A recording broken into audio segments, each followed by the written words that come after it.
राज उद्धवांचं एकत्र येणं म्हणजे राजकीय वैफल्य, तटकरेंचं वक्तव्य. वैफल्यातून राज आणि उद्धव ठाकरे एकत्र आल्याची टीका राष्ट्रवादी काँग्रेसचे प्रदेशाध्यक्ष सुनील तटकरे यांनी केली. जालन्यात महापालिका निवडणुकीच्या प्रचार सभेनंतर ते बोलत होते. मुलाखतीदरम्यान अजित पवारांवर 70,000 कोटी रुपयांच्या भ्रष्टाचाराचा मुद्दा राज ठाकरेंनी उपस्थित केला होता. यावर प्रतिक्रिया देताना तटकरे यांनी राज उद्धव ठाकरे यांच्या वक्तव्यानं महत्त्व नसल्याचं सांगितलं. ते वैफल्यातून एकत्र आले असल्याचं तटकरे यांनी म्हटलंय.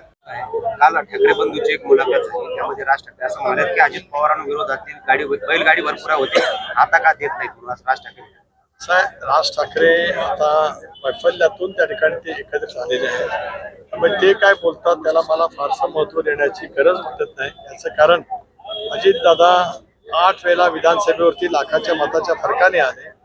या राज्यात सर्वाधिक अर्थसंकल्प त्यांनी मांडला आणि म्हणूनच गेली अनेक वर्ष राज्यातल्या जनतेने त्यांचं नेतृत्व जे विकासात्मक आहे, आश्वासक आहे, वचनाची पूर्तता करणार आहे, त्याच्या पाठीमागे जनता उभी राहते.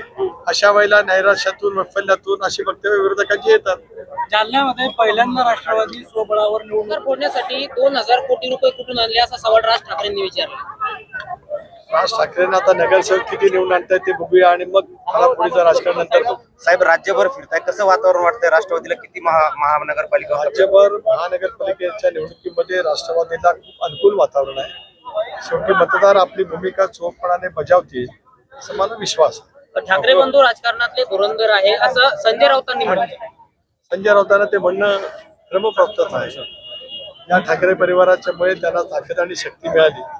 त्यावेळेला संजय राऊतांसारखे ज्येष्ठ पत्रकार, ज्येष्ठ संपादक, ज्येष्ठ नेते त्यांच्या पक्षाची बाजू मांडण्यासाठी हे सगळं ओढून काढून बोलणारच. धन्यवाद. थँक्यू.